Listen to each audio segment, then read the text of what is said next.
Welcome to Success in Medicine. I'm Dr. Samir Desai. When we talk about Match Day, we're generally referring to a particular day in March when thousands of residency applicants learn where they'll be training as residents. But not all matches take place in March. One match that occurs earlier, in January to be exact, is the Ophthalmology Match. Let's take a moment to review some of the statistics from the January 2018 Ophthalmology Residency Match. You should know that there were 735 applicants who registered for the Ophthalmology Match. Not all of these applicants, however, ended up submitting rank order lists. In fact, only 85% did. What happened to the rest? That's difficult to answer based on the statistics that have been given to us, but it's likely that some applicants didn't receive any interviews. It's also likely that some had a change of heart regarding their specialty choice. Of the 625 who did submit rank order lists, only 475 matched. In other words, 24% of the applicant pool failed to secure residency positions in ophthalmology.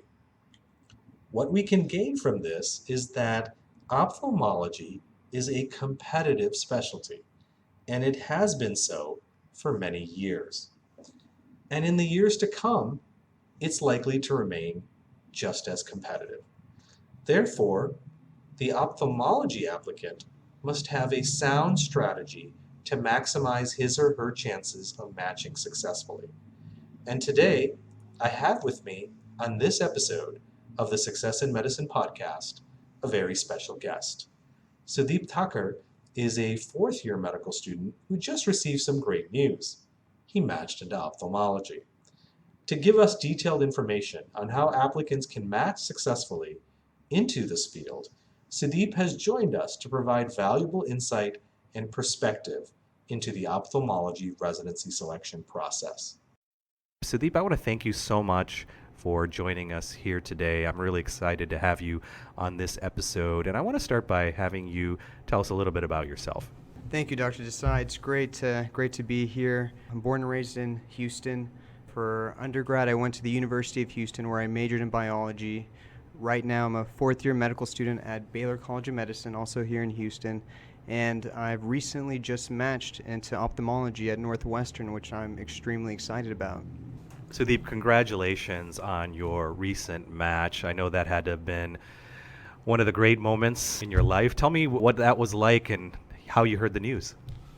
So I was actually visiting family at the time, and I had a phone call early in the morning. I actually thought that I was going to find out the following day, but I got a call the day before and got the news. The program director had called me, congratulated me, and I was ecstatic, excited. It's where I wanted to go. My family, friends are also, everyone is real happy, so I'm looking forward to it. And I wanted to bring you on to the show so that those who will be following in your footsteps can benefit from the wisdom of your experience. And I want to start this by just talking about your interest in ophthalmology and how that developed. I really feel that ophthalmology is kind of a hidden gem.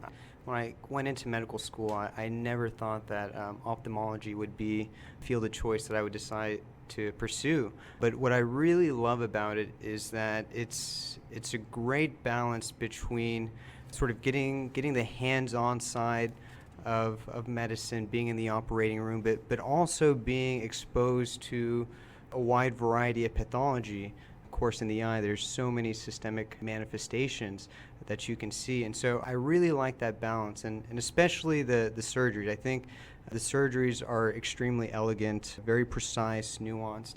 Also, I would say my experience has played a huge role for me as well. I did a research year sort of between my third and fourth year. I really enjoyed my electives, my mentors, my global health experiences. So all that sort of really solidified my interest in ophthalmology. Let's talk a little bit more about your research in ophthalmology. I know that you took a year off between your third and fourth years of medical school to do this ophthalmology research, and you did this at the University of Texas MD Anderson Cancer Center. And making that decision is not an easy one for medical students. And I want to ask you about the factors that went into your decision as far as taking this year off. Yeah, great question.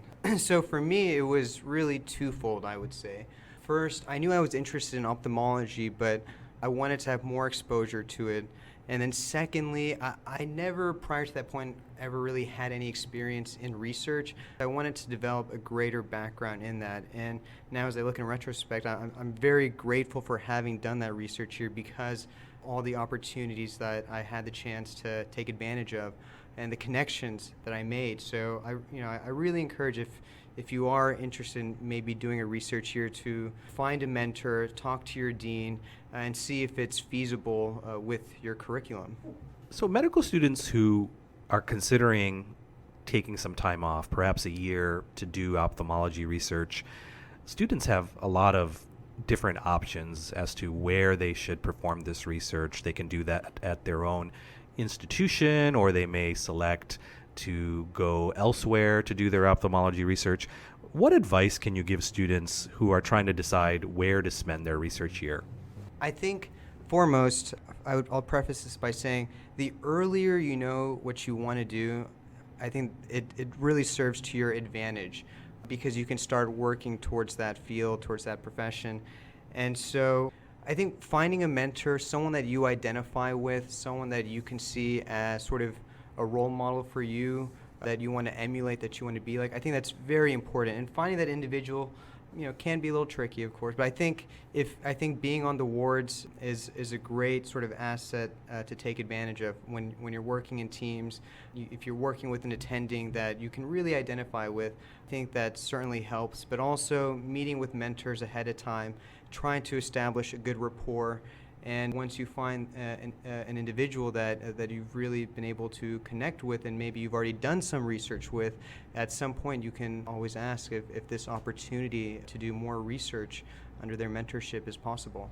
What I find really notable about your research here, Sudip, is that not only did you do this research, but you were very productive.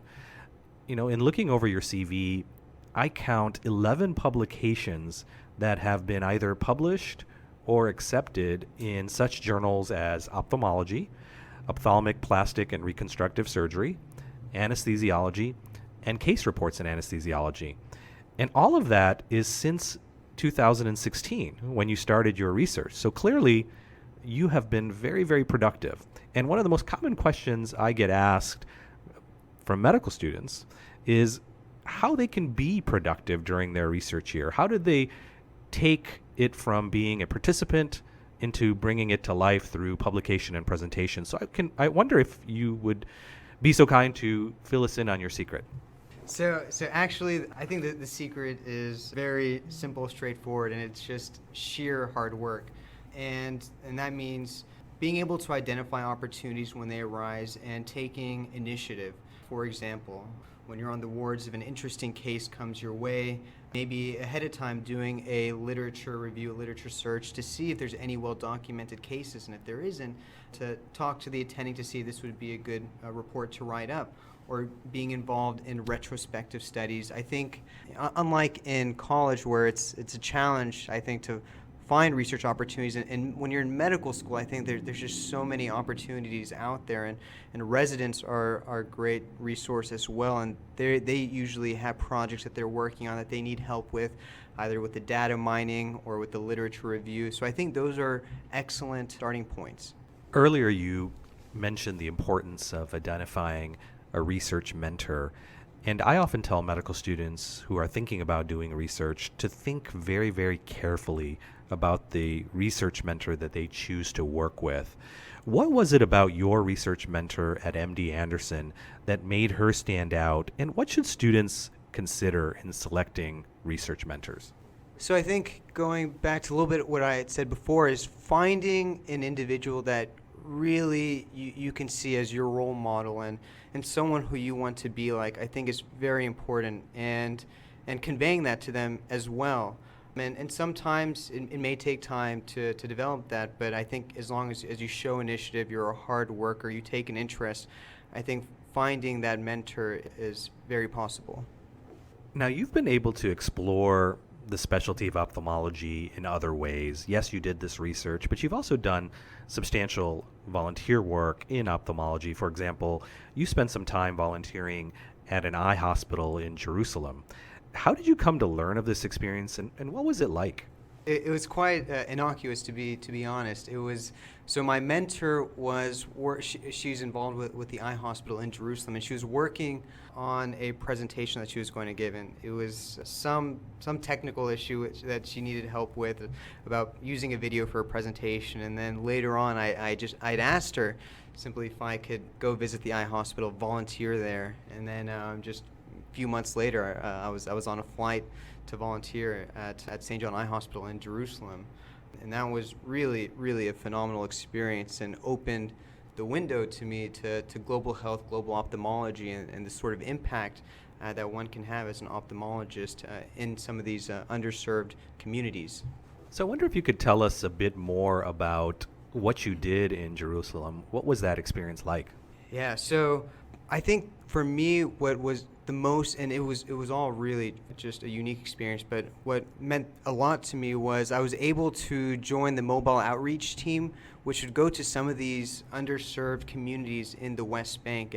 And the outreach team, they had this big van where they were able to sort of pack all kinds of equipment, slit lamp microscopes, and then set up these mobile clinics in some of these rural areas. And we would have these eye clinics, eye screening exams were being performed, and I was able to help with those efforts. And then I was also able to shadow some of the specialists in the hospital.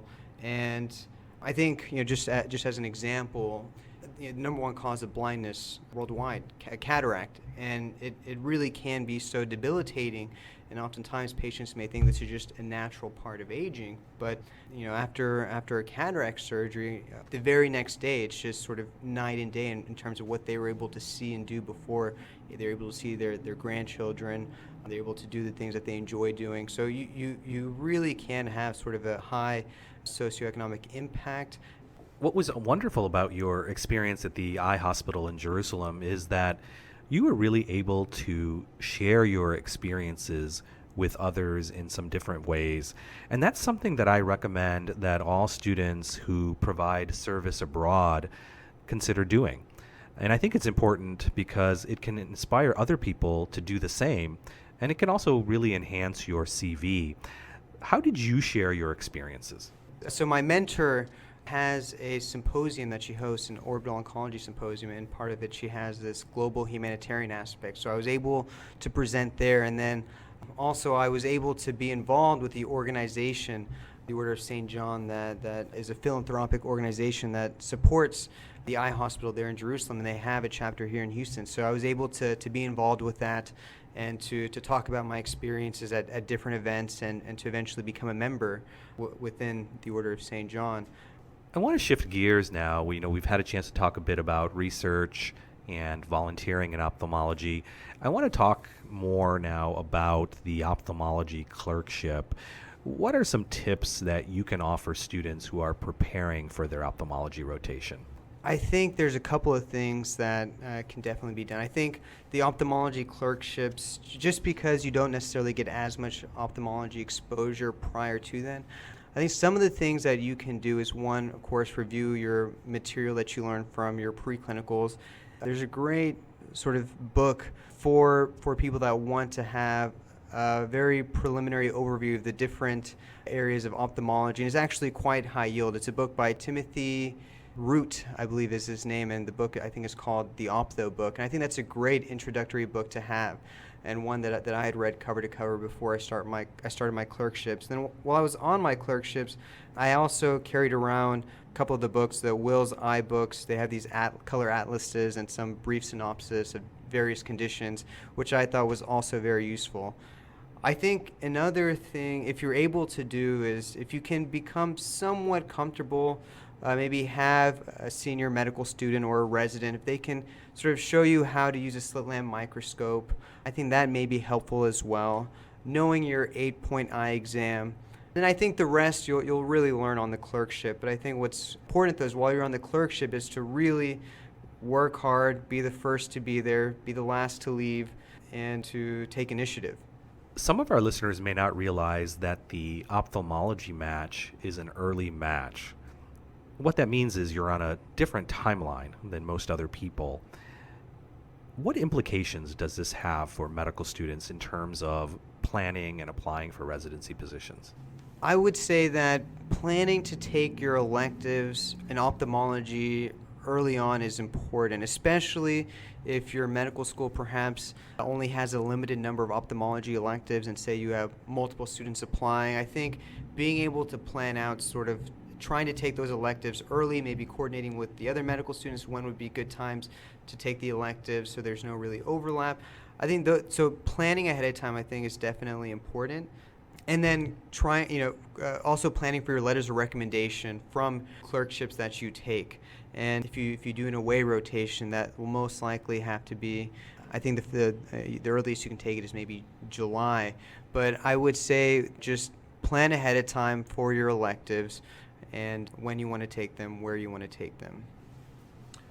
Did you do any away electives, Sudip?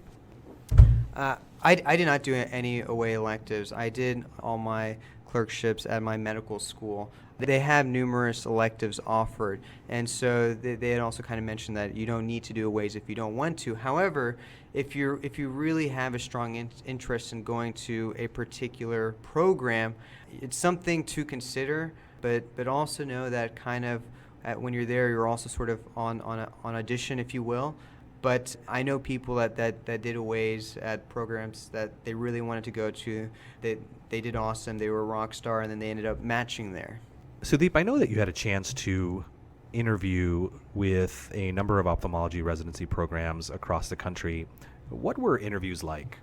Most interviews, I would say, are broken down. So one of the days, into 2 days. So one of the days is a social event, and it can be the night before or the day of the interview, or even sometimes the day after. So there's a social event where you meet the residents and sometimes some of the faculty there as well. And I really recommend that you try your absolute best to attend those social events. And I know sometimes it may not always be possible, but to definitely try your best to attend them. I think they are important. And then, of course, the day of the interview itself, which is really broken down to the interviews themselves, and there's a tour segment where they show you around. And as far as the interviews, it could range anywhere from one interview to, I think the most I had was maybe 6 or 7, and some of them are panel interviews. I think the most I had on a panel was maybe 4 or 5 individuals. So the structure of the interviews can vary, and then after that, in between, you're sort of meeting with the residents, asking them questions that you may have, and then of course is the tour segment. I want to talk a bit more about the social events that you have at these residency program interview visits. Where do these usually take place at?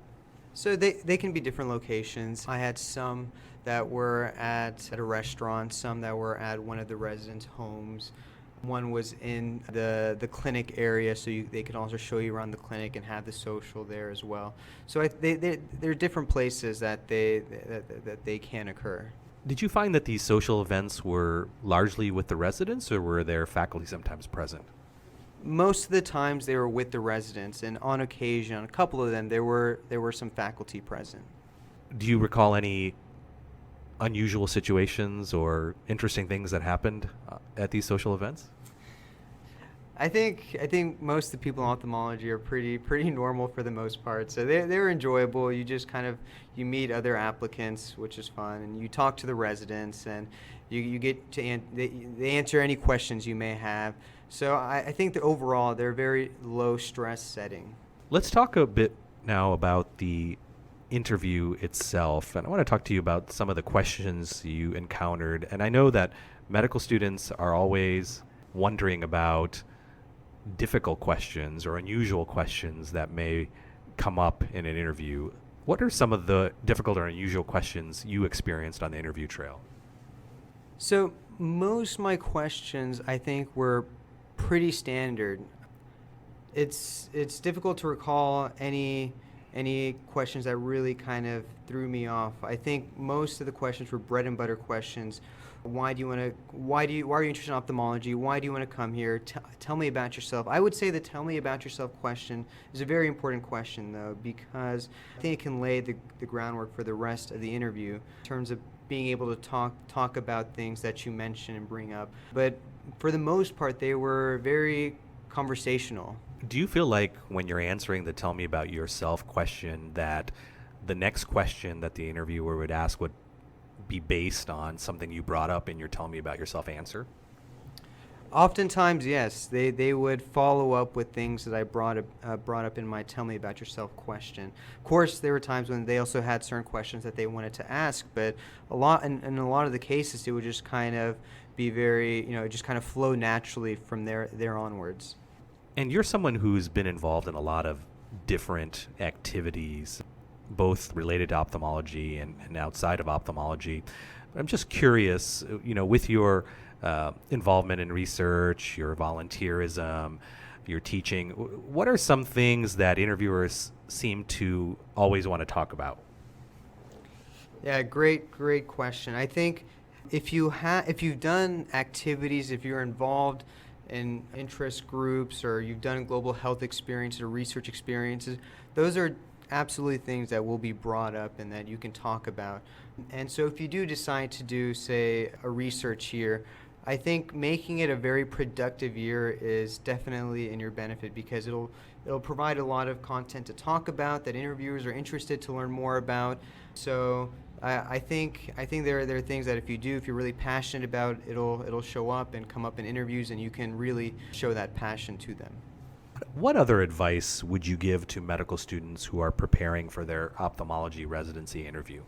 Everyone has different styles of preparing for interviews. There's some that kind of don't want to prepare too much in advance, some that maybe over prepare, but I think it's always helpful to maybe have a friend or two that you're able to kind of bounce some questions off of, and maybe even ask each other some difficult questions on the chance that they may arise, and to just sort of practice having sort of a flow and being able to interview.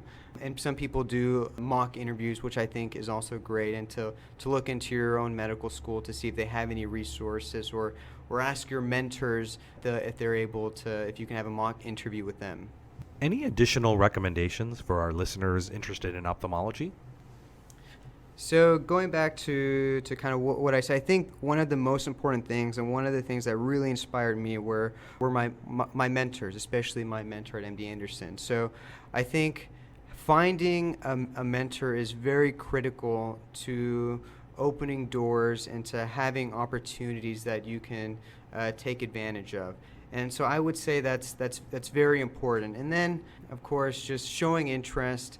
I think as long as you're an engaged medical student, doing well in your clerkships, if you find opportunities to do some research, overall, you'll do well. Sudip, thank you so much for this very insightful conversation. I know that our listeners out there who are thinking about ophthalmology, they may be considering the specialty as a career, or they may be a bit further along where they've confirmed their interest and they're just getting ready to embark upon this difficult residency application process. I know they'll be able to listen to this and take away some very, very important things that they'll be able to put into action to help them get closer to what they are striving for, and that is a successful match in ophthalmology. So thank you again for being with us here today, and I want to wish you all the best as you start this next chapter in your life as a resident in ophthalmology at Northwestern University.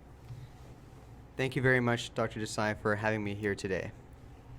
And I hope to be able to check in with you in Chicago and find out how things are going with your residency. Absolutely. I look forward to keeping in touch as well. Thank you. Before we conclude this episode of Success in Medicine, I would like to bring to your attention 3 key points that Sudip made. First, your choice of research mentor is incredibly important, and that holds true if you're planning to spend 1 month, 3 months, or even a year immersed in research, as Sudip did. A supportive and engaged research mentor can provide you with an incredible experience. And if you seek to publish or present your research, your mentor will play an important role in your chances of reaching these goals.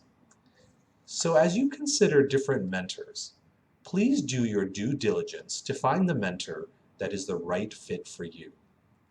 The second point I would like to highlight is the global health experience Sudip had in Jerusalem. It turned out to be a fantastic experience. If you're planning to take part in a global health experience, think about how you can share your experience with others, as Sudip did. Doing so has the potential to boost your residency application. And finally, give considerable thought to how you will answer the question, "Tell me about yourself," during the residency interview. It's often the opening question in an interview, and you should view it as an opportunity to highlight some key points in your background. If you can do it well, you have the chance to direct the interview towards strengths in your background. In forthcoming episodes of the Success in Medicine podcast, we will be profiling other students who have successfully matched. As always, remember to visit our website, thesuccessfulmatch.com, where you will find resources, tips, and advice to help you reach your professional goals in medicine. Until next time, I'm Dr. Samir Desai.